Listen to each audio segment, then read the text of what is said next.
야무치는 사실 드래곤볼에서 안습의 대명사인 캐릭터이고 3번 본선에 진출해서 한 번도 못 이겼어요. 승자만 기억하는 더러운 세상에서 샤라젤 무술대회에서 패배하기만 했던 야무치가 그래도 마지막 시합에서 강렬한 이펙트 하나를 남겼다는 점에서 이 대결에 충분히 높은 점수를 줄 수가 있을 것 같습니다.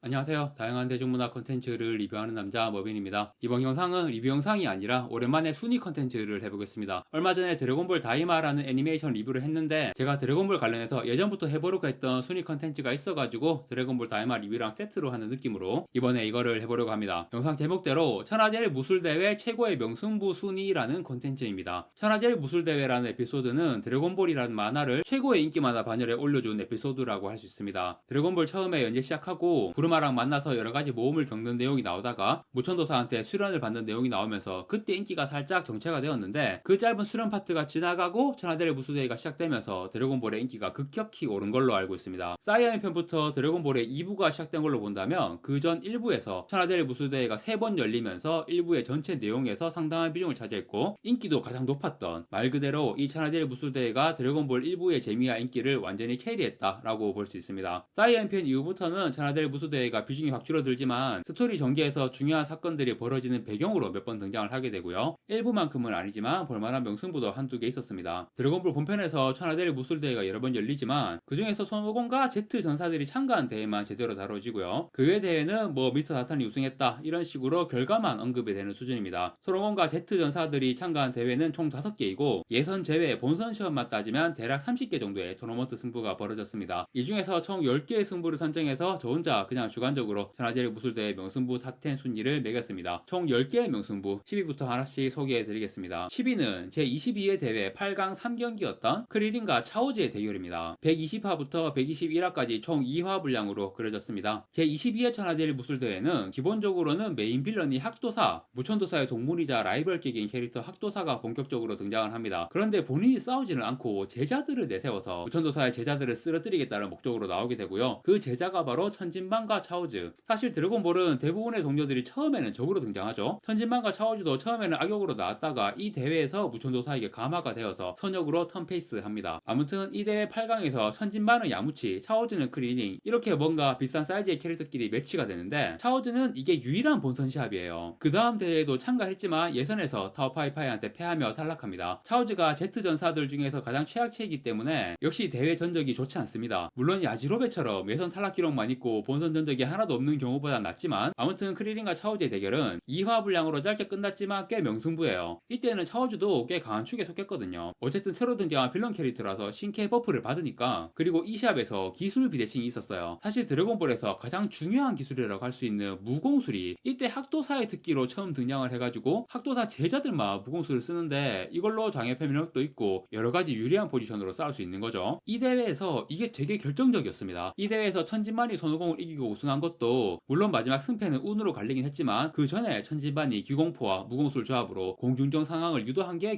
결정적이었거든요. 그리고 크릴린과 차오즈의 대결에서는 또 한 가지 기술 비대칭이 있는데 차오즈는 조동파라는 장풍계 필살기를 쓰는데 크릴링은 에네르기파가 없는 거예요. 그런데 크릴링이 이 샵에서 처음으로 에네르기파를 시도를 해보고 성공을 합니다. 하지만 처음 사용한 거라서 위력이 약해. 그래서 정통으로 명중시켰지만 그걸로 승리하지 못했어요. 그런데 차오즈가 염동력 같은 이상한 기술을 쓰죠. 그걸로 대진표 조작도 하고 막 그러는데 그 기술로 크릴링의 창자를 조작해서 배를 아프게 만드는데 이때 크릴링이 산수 문제를 내서 그걸 차오즈가 손으로 계산하는 동안 염동력이 풀리니까 그때 공격을 해서 최종 승리를 합니다. 좀 개그스럽게 결판이 나긴 했지만 진정한 강자가 되기 위해서는 힘과 민첩뿐 아니라 지능 스탯에도 좀 투자를 해야 한다는 진리를 확인시켜준 그런 결과라고 볼 수 있습니다. 9위는 제22회 대회 8강 1경기였던 천진만과 야무치의 대결입니다. 117화부터 118화까지 총 2화 분량으로 그려졌습니다. 크릴린과 차오즈의 대결과 마찬가지로 22회 대회의 기본 테마라고 할 수 있는 무천도사 제자 vs 학도사의 제자의 대결 중 가장 먼저 벌어진 시합입니다. 야무치는 사실 드래곤볼에서 안습의 대명사인 캐릭터이고 천하제일 무술대회도 차오즈나 야지로베처럼 예선 탈락 기록은 없지만 3번 본선에 진출해서 한 번도 못 이겼어요. 3번 모두 본선 1회전 탈락. 그런데 대진운이 너무 안 좋았어요. 야무치를 이긴 3명 중 2명이 그 대회에 우승을 했거든요. 차이가 말이 나는 상대와 싸워 일방적으로 살린 적이 많은데 그나마 천진만하고의 시합은 어느 정도 비등하게 붙었습니다. 이 시합 시합이 야무치가 유일하게 개그스러운 장면 없이 시작부터 끝까지 진지하게 강하고 멋있는 모습을 보여준 시합이라고 할 수 있습니다. 그리고 혼자서 수련했던 에네르기파를 처음으로 선보이기도 했고요. 그런데 꽤 잘 싸웠지만 그래도 천진반과 격차가 좀 있어서 2화 만에 짧게 결판이 납니다. 야무치가 공중에서 결정타 발차기를 맞고 추락해서 기절하는데 그 다음 놀라운 상황이 벌어집니다. 천진반이 공중에서 낙하 무릎짓기로 이미 기절한 야무치의 다리를 부러뜨려 버리죠. 천진반과 차오즈가 처음에 악역으로 나왔지만 제대로 악역스러운 모습은 거의 보여주지 않았는데 이 장면이 가장 악역스러운 모습을 보여준 장면입니다. 그리고 이후 계속 이어지는 야무치 순환기가 본격적으로 시작된 순간이라고도 볼 수 있고요. 8위는 제28회 대회 결승전이었던 배틀로얄입니다. 452화부터 454화까지 총 3화 분량으로 그려졌습니다. 드래곤볼 본편에 그려진 천하제일 무술대회 본선 시합 중에서 유일하게 배틀로얄 방식으로 진행된 시합입니다. 이전 대회들에서 본선이 8강으로 진행되었는데 이제 본선이 16강으로 규모가 커졌고요. 16강이 3경기까지 진행이 되고 4경기 그레이트 사이어맨과 키비토의 대결 도중에 바비디의 부하인 스포포 피치와 야무가 난입을 하면서 깽판이 벌어지죠. 그래서 바비디를 잡으러 주요 캐릭터들이 다 떠나버려서 본선 진출자 5명만 남게 됩니다. 물론 마이티 마스크라는 캐릭터는 트랭크스와 손오천이 무등타고 병장한 캐릭터라 2명이니까 총 인원수는 6명이고요. 아무튼 미스터 사탄, 주엘, 킬러, 18호, 마이티 마스크 이렇게 배틀로얄이 벌어지는데 쩌리인 주엘과 킬러는 순식간에 탈락하고 18호와 마이티 마스크가 치열한 대결을 벌입니다. 미스터 사탄은 완전히 무시당하고 있고요. 트랭크스와 오천이 힘을 합쳐서 18호와 싸우는 2대1 대결이었지만 무등타고 변장한 상태라서 오히려 핸디였다고도 볼 수 있고요. 그리고 18호가 가장 기본 상태인 초사이언보다는 강하다는 인식이 있는데 사실 초사이언 1단계에서도 수련을 하면 굳이 초사이언 2가 되지 않더라도 셀 2단계 정도는 이길 정도로 강해질 수 있기 때문에 트랭크스와 오천이 재능이 굉장히 타고났고 나중에 퓨전했을 때 초사이언 3까지도 변신해버리잖아요. 그래서 저는 트랭크스와 오천이 1대1 대결로도 18호보다 더 강할 수도 있다고 보거든요. 실제로 18호가 이 대결에서 상당히 긴장을 하는 모습이 나오고 결국 두 사람이라는 걸 들통나게 해서 실격시키는 전략으로 승리했죠. 그리고 미스터 하산에게는 일부러 져주고 그 대가로 돈을 뜯어냅니다. 아무튼 그 결과 최종 우승은 미스터 하산이 하게 되고요. 7위는 제23회 대회 4강 1경기였던 손오공과 천진반의 대결입니다. 176화부터 179화까지 총 4화 분량으로 그려졌습니다. 아마 손오공과 천진반의 대결이 드래곤볼 본편에 나온 천하제일 무술대회 시합 중 본선에서 같은 상대랑 2번 붙은 유일한 경우일 거예요. 이전 대회인 제22회 결승에서 한번 대결을 했고 천진반이 손오공을 이기며 우승을 했지만 마지막에 운으로 승패가 갈린 시합이었죠. 그 다음 대회 4강에서 다시 대결이 성사되면서 손오공 입장에서는 서력전을 하게 됩니다. 천진반은 손오공에게 라이벌 의식을 불태우고 있었지만 이때 손오공이 신한테 수련을 받고 이미 차원이 다른 실력이었습니다. 그런데 처음에는 손오공이 100kg 넘는 무거운 수련복을 입은 상태로 싸웠어요. 이렇게 손오공이 핸디를 가진 상태로 붙은 대결 양상이 굉장히 볼만합니다. 꽤 팽팽한 대결이 벌어지는데 손오공이 핸디가 있었음에도 전혀 지치지 않고 천진반만 숨을 헐떡이는 상황이 벌어져요. 이것만 보면 손오공이 우위인 것처럼 보이지만 아무래도 무거운 옷을 입고 있으니까 스피드 부분이 약점이 되어서 그 부분을 천진반이 효과적으로 공략을 하죠. 결국 손오공이 무거운 수련복을 벗어버리고 진짜 실력을 보여주게 됩니다. 손오공 실력이 압도적인 게 나오고 천진반은 필살기로 4인 분신술 같은 거 쓰는데 이 기술이 오히려 전력을 4등분으로 나눠버리고 각계급파를 당하는 꼴이 되어서 사실상 거의 일방적으로 털리는 결과가 되는데요. 그래도 전체적인 승부의 전개는 매우 박진감 넘치고 재미있는 대결이었다고 볼 수 있습니다. 6위는 제25회 대회 소년부 결승전이었던 트랭크스와 손오천의 대결입니다. 433화부터 435화까지 총 3화 분량으로 그려졌습니다. 천하제일 무술대회가 원래 소년부가 없었는데 25회 대회에서만 소년부 토너먼트가 따로 만들어졌습니다. 그 다음 대회부터는 다시 없어진 것 같고요. 제가 볼 때는 그냥 스토리의 편의를 위해서 트랭크스와 손오천을 따로 분리를 한 것 같아요. 이 두 캐릭터가 실력도 비슷하고 친한 친구이자 라이벌이기 때문에 선의의 라이벌 대결이라는 구도로 흥미진진한 대결을 보여줄 수 있는 캐릭터들이죠. 그 아버지들도 라이벌이라서 아버지들이 시합 구경하면서 리액션 셔틀을 해주기도 하고요. 특히 베지터가 이때부터 뭔가 가족 사랑 기믹이 형성이 되는 그런 모습을 보여줍니다. 이 샵에서 목숨 건 치열한 결투까지는 아니어도 굉장히 박진감 넘치는 대결이 벌어지고요. 아마 애들이긴 하지만 원래 드래곤볼 초반 내용이 손오공이 어린이 시절부터 시작해서 타오파이파이나 피콜로 대막 이런 적들과 목숨을 건 싸움을 해오만 하잖아요. 게다가 트랭크스와 손오천이 이미 초사인 변신이 가능한 굉장한 실력자이기도 하고 그런데 이번 대회 나갈 때 사이언들은 초사인 변신을 하지 않기로 약속을 하는데 이 샵에서 트랭크스와 손오천이 각각 한 번씩 변신을 합니다. 손오천이 먼저 약속을 깬 거고 그 다음 트랭크스도 따라서 깬 건데 각각 한 번씩 쓴 걸로 센셈이 되고 그 상황들이 다 결정적인 장면들이었죠. 뭔가 각각 한 번씩 쓸 수 있는 필살기를 가지고 붙어서 트랭크스가 요런껏 필살기 사용을 해서 승리를 가져간 상황이라고 할 수 있겠습니다. 나중에 벌어진 결승전 배틀로얄도 그렇고 25회 대회에서는 사실상 트랭크스와 손오천이 멋진 장면을 다 만들어줬다고 볼 수 있겠네요. 5위는 제21회 대회 4강 2경기였던 손오공과 나무의 대결입니다. 44화부터 45화까지 총 2화 분량으로 그려졌습니다. 여기 순위의 모든 시합이 다 Z 전사들끼리의 치열한 대결인데 유일하게 이 시합만 Z 전사에 속하지 않은 캐릭터와 치열한 승부를 벌인 시합입니다. 천하제일 무술대회 무술대회에 Z 전사가 아닌 다양한 캐릭터들이 등장하지만 대부분 쩔이에요. 그나마 가장 처음에 나온 21회 대회에서만 이때는 Z 전사 참가자가 손오공, 크리링, 야무치, 무천도사 4명뿐이니까 Z 전사가 아닌 캐릭터가 4명이나 돼서 나름 분량을 뽑아내거든요. 손오공의 8강 상대인 기란도 꽤 잘 싸웠고, 나무는 8강에서 람판이라는 여자 캐릭터가 싸우는데 이 샵에서 나무가 이긴 게 아마 천하대를 무수대의 본선에서 Z 전사가 아닌 캐릭터가 이기는 상황을 보여주는 유일한 장면일 거예요. 그리고 여기서 람판이 옷을 벗고 속옷 차림이 되는 아주 섹시한 장면이 나오는데, 원피스의 작가 오다에 이치로가 이 장면에서 람판의 겨드랑이를 보고 감탄을 했다는 일화가 있죠. 아무튼 이 나무라는 캐릭터가 천하대를 무수대의 Z 전사회 참가자 중에서 가장 인상적인 캐릭터라고 할 수 있고, 손오공과의 4강 대결도 굉장했습니다. 그런데 사실 좀 짧게 끝나긴 했어요. 이때 아직 연재 초기라서 개그 장면도 비중이 클 때라서 손오공이 몸을 뱅글뱅글 회전시켜서 공격하는 전략을 쓰다가 제게 제가 넘어간 걸로 어지러워서 쓰러지거든요. 나무가 이 찬스를 놓치지 않고 천공 X자 공법이라는 필살기로 강력한 일격을 날리는데, 딱 봐도 엄청난 위력의 기술을 정통으로 맞았는데, 그 프로레슬링에서 큰 페이퍼뷰 메인 이벤트에서 자주 나오는 클릿에 필살기 제대로 맞았는데 그걸 버티고 일어나는 그런 프로레슬링 명장면 보는 것처럼 손오공이 벌떡 일어나는 장면이 엄청 멋있고 인상적이었고요. 결국 나무가 손오공에게 패하긴 하지만 충분히 멋진 승부를 보여줬고, 안타까운 사연이 있는 캐릭터인데 무천도사가 그걸 도와주는 내용도 시합 후에 나오면서 굉장히 기억에 남을 만한 시합이 되었다고 할 수 있습니다. 4위는 제23회 대회 8강 4경기였던 센과 야무치의 대결입니다. 174화부터 175화까지 총 2화 분량으로 그려졌습니다. 이 셴이라는 캐릭터는 동네 아저씨 몸에 신이 들어간 상태의 캐릭터고요. 그래서 그냥 신과 야무치의 대결이라고 할 수 있습니다. 야무치의 천하제일 무술대회의 마지막 시합입니다. 그리고 가장 강한 상대를 만난 시합이기도 하고요. 그런데 신이 동네 아저씨 몸에 들어가 있으니까 야무치가 그 정체를 몰라서 약복이 되고, 그래서 시합 초반에는 개그 장면들이 나옵니다. 야무치의 굴욕이라고 할 수 있는. 그런데 신이 제대로 싸우기 시작하니까 야무치도 상대가 평범한 동네 아저씨가 아니란 걸 바로 알게 되고, 그때부터 진지하게 승부를 벌이지만 실력차가 워낙 커서 전혀 상대가 안 되죠. 그런데 여기서 등장하는 야무치의 비장의 필살기 조기탄. 야무치가 드래곤볼에서 안습의 대명사인 캐릭터이지만 이 조기탄 사용하는 장면이 야무치가 드래곤볼에서 보여준 가장 멋진 장면 중 하나가 아닌가 싶습니다. 이걸로 이기지는 못했지만 실력차가 넘사벽인 신에게 유효타를 먹이는 데 성공하잖아요. 조기탄이 팍 명중하는 장면이 굉장히 박진감 넘치게 그려지죠. 하지만 그걸로 신이 쓰러지진 않았고 곧바로 반격을 해서 야무치가 결국 패배하게 됩니다. 승자만 기억하는 더러운 세상에서 샤나제일 무술대회에서 패배하기만 했던 야무치가 그래도 마지막 시합에서 강렬한 이펙트 하나를 남겼다는 점에서 이 대결에 충분히 높은 점수를 줄 수가 있을 것 같습니다. 3위는 제23회 대회 결승전이었던 손오공과 마주니어의 대결입니다. 182화부터 193화까지 총 12화 분량으로 그려졌습니다. 샤나제일 무술대회의 모든 시합 중에서 가장 긴 분량으로 그려진 시합이고요. 사이언 편부터 2부 시작이라고 보면 이 피콜로와의 결승전 대결이 드래곤볼 1부의 대미를 장식한 엄청난 승부라고 할 수 있습니다. 그리고 손오공이 세 번째 출전한 천하제일 무술대회에서 앞서 2연속으로 준우승만 해오다가 드디어 우승을 차지하면서 명실상부한 지구 최강자로 등극을 하는 순간이라고도 할 수 있습니다. 연재 시작 이후 쭉 이어져 오던 손오공의 서사가 다 완성되는 순간이었기 때문에 여기서 만화가 완결해도 이상할 게 없는 그런 상황이었죠. 그런데 완결이 되지 않고 그 뒤에 사이언 편과 나메크성 편으로 이어지면서 드래곤볼을 만화계의 고트가 되는 길로 나아가게 되고요. 아무튼 이 피콜로와의 결승 대결은 그때까지 나왔던 드래곤볼의 전투 장면들과는 차원이 다른 스펙터클함을 보여주는데요. 진짜 수준이 다른 괴물들끼리의 싸움이었고, 이 치열한 싸움 끝에 대회장도 거의 소멸을 해버렸죠. 전반적으로 피콜로가 어느 정도 우위와 주도권을 잡고 진행된 싸움이었는데, 손오공이 피콜로의 여러 가지 기술과 공격들을 끈질기게 막아내면서 반경을 성공하는 식으로 비등하게 균형을 잡아갔습니다. 후반부에는 피콜로가 온 힘을 다한 필살의 공격을 손오공이 버텨내고, 그 공격으로 힘을 소진한 피콜로에게 어마어마한 반격을 퍼부어서 결국 쓰러뜨리나 싶었는데, 기절한 줄 알았던 피콜로가 갑자기 몸을 일으키며 입으로 기공파를 발사해서 손오공의 쇄골 부위를 관통해버리죠. 진짜 읽으면서 시급했던 장면이에요. 심장이 뚫려서 죽은 건가 싶었거든요. 죽을 정도는 아니었지만 몸에 구멍이 뚫려서 피가 콸콸 나니까 너무 끔찍하고 잔인했어요. 그런 상황에서 기어이 역전승을 해낸 전개가 정말 다이나믹했습니다. 드래곤볼이 사이언 팬부터 해서 기존과는 다른 느낌의 만화가 되어버리지만 그 전에 있었던 피콜로와의 대결에서 사실상 새로운 방향성이 제시되었다고 볼 수 있고, 이 대결을 정말 완성도 높게 잘 그려내서 이후 사이언 편과 나메크성의 걸출한 완성도로 자연스럽게 이어질 수 있었던 것 같습니다. 2위는 제23회 대회 8강 3경기였던 마주니어와 크리링의 대결입니다. 172화부터 173화까지 총 2화 분량으로 그려졌습니다. 결승도 아니고 준결승도 아닌 8강전, 단 2화 만에 끝난 짧은 승부를 2위에 올린 건 그만큼 이 시합이 짧지만 정말 강렬한 임팩트를 보여주었기 때문입니다. 크리링이 드래곤볼에서 제가 정말 좋아하는 캐릭터고, 주인공이 아닌데도 주인공 못지않게 이 만화에서 정말 멋진 장면을 많이 만들어낸 캐릭터예요. 그 멋진 장면들 중 천하대일 무술대회에서 피콜로와의 대결이 최고였다고 생각합니다. 크리링이 천하대일 무술대회 전적이 괜찮은 편이에요. 특히 본선 1회전 전적이 좋은데 3승 1패, 박테리안, 차오즈, 푼타 상대로 승리 승리했고 유일하게 1회전 패배한 게 피콜로와의 시합이에요. 하지만 패배하긴 했어도 가장 멋있는 패자였다고나 할까? 나중에 결승에서 손오공과 피콜로의 전투를 보면 이 두 명은 아예 급이 다른 강자들이에요. 크리링도 피콜로와 굉장히 격차가 컸고 결국 그 격차대로 오래 버티지 못하고 패배했습니다. 하지만 그렇게 실력차가 나는 상대한테 패배를 하면서도 할 수 있는 최선을 다해서 굉장히 멋진 승부를 펼쳤다는 점이 뭔가 좀 감동을 주는 것 같아요. 그리고 피콜로 또한 이 대결을 통해서 많은 것을 느꼈을 거라고 생각합니다. 피콜로는 자기 실력에 대해 굉장히 자만하고 있었고 크리링은 그냥 피라미라고 생각하고 있었어요. 그런데 시합이 시작되니 오히려 크리링이 먼저 피콜로에게 공격을 성공시켰고 그래서 피콜로가 반격을 해서 크리링을 장애패시키려고 했는데 무공술로 딱 버티고 경기 내내 피콜로가 깜짝 놀라는 장면들이 계속 이어집니다. 천하제일 무술대회에서는 상대를 죽이면 실격이기 때문에 피콜로가 크리링을 피라미라고 생각해서 너무 세게 하면 죽을지도 모르니까 처음에는 어느 정도 힘을 빼고 상대하다가 크리링이 계속 버티고 반격을 해오니까 결국 엄청 강력한 최후의 일격을 날리거든요. 피콜로는 그 공격으로 크리링이 죽었다고 생각했는데 바로 일어나는 모습 보고 또 깜짝 놀라죠. 그렇지만 일어나긴 했어도 크리링 HP가 거의 바닥난 상태라서 한복 선언을 하고 승부가 납니다. 패배를 했지만 모든 관중들이 박수로 환호했고 무천도사 손오공도 엄청 칭찬하고 부르마도 눈물을 흘리기까지 합니다. 이기는 게 다가 아니다. 패배한 선수도 이렇게 멋있고 감동적일 수 있다는 걸 보여준 훌륭한 명승부라고 할 수 있습니다. 1위는 제21회 대회 결승전이었던 제키춘과 손오공의 대결입니다. 46화부터 53화까지 총 8화 분량으로 그려졌습니다. 처음에 말했듯이 천하제일 무술대회를 통해서 드래곤볼이라는 만화가 최고의 인기 만화로 거듭났고 사실상 만화계의 고트로 가는 레일 위에 올라탔다고 할 수 있는데요. 그래서 손오공이 처음으로 출전한 천하제일 무술대회 에피소드가 드래곤볼의 전체 내용에서 굉장히 중요한 의미를 가진다고 생각합니다. 손오공은 첫 출전에 결승까지 진출했고 결승 상대는 스승이